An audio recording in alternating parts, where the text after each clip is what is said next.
Hey everyone. So I've had some of my subscribers ask me to talk a little bit more about multiple daily injections, which is one way to get insulin in your body, and that is what I use. So I want to talk a little bit more about that today and on this video and how I use my insulin. So each morning I take my Basaglar, which is my long-lasting insulin. So it lasts 24 hours and I only have to take it once a day. I take mine in the morning. Some people take theirs at night, but I really just like to take it at 7 a.m. because that's what my doctor told me to do when I was first diagnosed, and now I am sticking with it. So my Basaglar is actually in this white pen here, and I separate it completely from my Humalog, which is my fast-acting insulin, because I don't want to get them all mixed up. So I'm going to go ahead and take my long-lasting insulin now because it's 7 a.m. and today I'm going to take 9 units.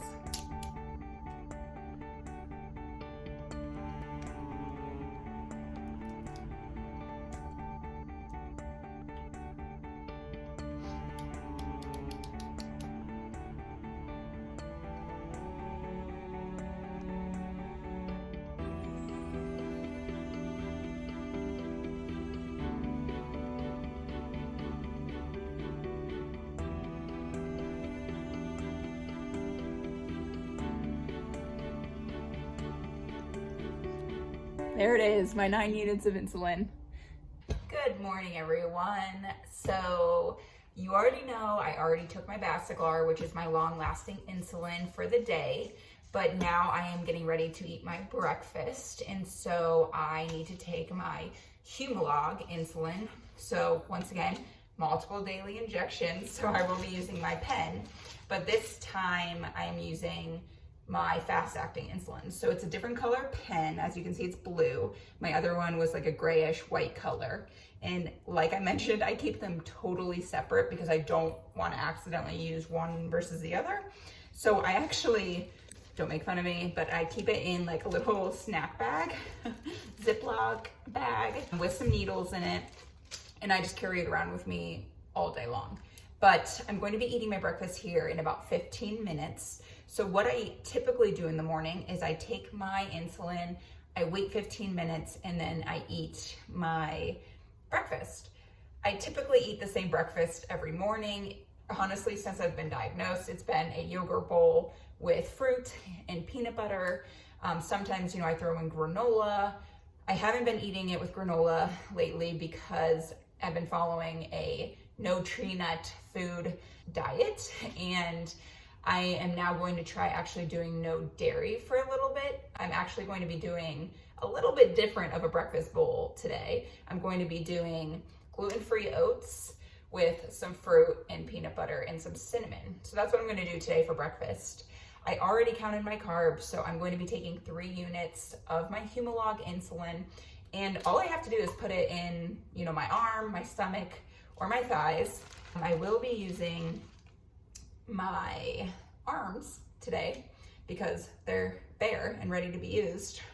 So let me prime that. Okay, and then I move it to 3. Like, is that on 3? Nope, that's on 2. Okay, 3. So 3 units. As you see, I'm like doing this. That's just to get all the bubbles out because I want to make sure I get all 3 units, and I don't want the bubbles to, mess with it and not give me enough, because then I'll have to deal with that later, and nobody wants to do that. So, all right, so I just put it right in my arm. It's pretty simple. Sometimes it hurts, sometimes it doesn't. That one actually didn't hurt, so that's good. And then as you can see, I just press this big button here and I shoot it in. I like to hold it there for a few seconds just to obviously make sure that it's all going in.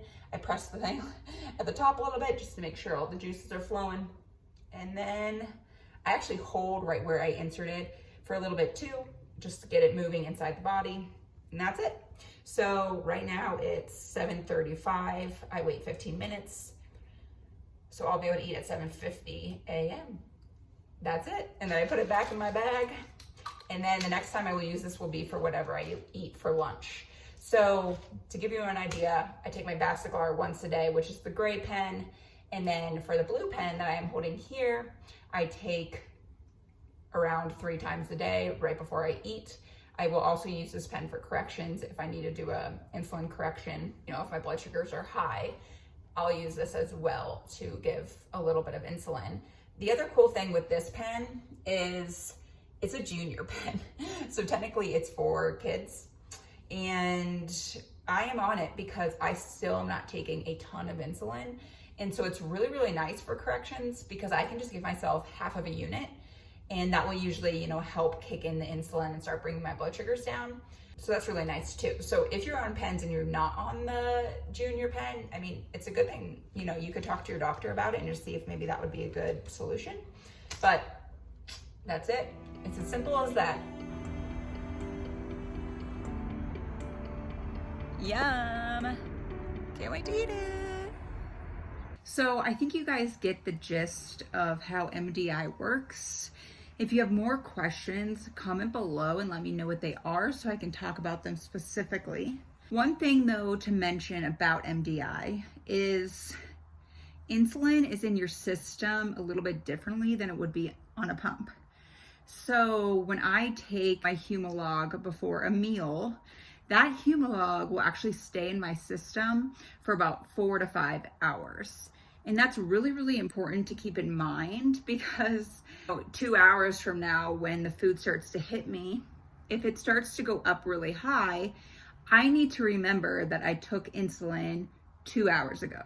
And keep in mind that it works 4 to 5 hours. So even though that my blood sugars are going high, the insulin is still working its magic. So this comes into play when the rage bolusing comes and you just want to start giving yourself a ton of insulin to solve that high blood sugar. Now, like I mentioned earlier, that's usually when I'll take half of a unit. I don't want to take anything too much because I know that the insulin is still in my system. So when you're on MDI, you want to make sure not to rage bolus, because if you haven't done it yet, you'll know eventually, I'm sure. But when you rage bolus, it starts to come down really, really quickly. And that's super dangerous because you may be unaware and it drops really, really fast, which we all know hypos are not good. So rage bolusing is not a good idea. I can't say I haven't done it.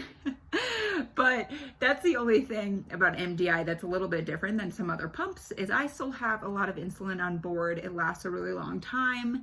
And so it can make life a little bit harder when I'm exercising, for example. Like I can't work out right after I take insulin because my blood sugars will drop. I can't even work out 2 hours after I take insulin because it will drop. So all that information you have to keep in mind when you're on insulin pens. So if you have any questions about that, let me know. Otherwise, I really appreciate you all being here and listening to my MDI video. If you haven't already, check out type1tribe.com. Otherwise, I will see you guys next week. Bye.